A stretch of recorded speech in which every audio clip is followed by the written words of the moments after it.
पूछता है कि अहले बैत के बारे में तुम्हारी क्या राय है। तो मैंने कहा ये दीन है, यहाँ राय नहीं चलती, यहाँ हुक्म चलता है मेरे रब का, फरमान चलता है मोहम्मद रसूलुल्लाह सल्लल्लाहु अलैहि वसल्लम का। तो आओ सुनो।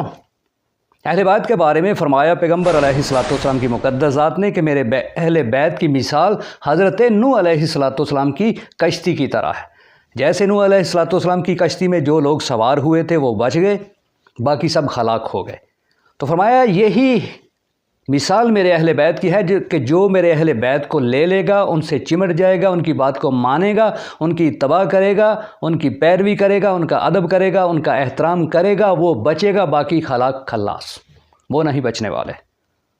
तो ये हुक्म है मेरे रब का, फरमान है मोहम्मद रसूलुल्लाह सल्लल्लाहु अलैहि वसल्लम के फरमान का। जो करेगा वो बचेगा, जो नहीं करेगा वो नहीं बचेगा।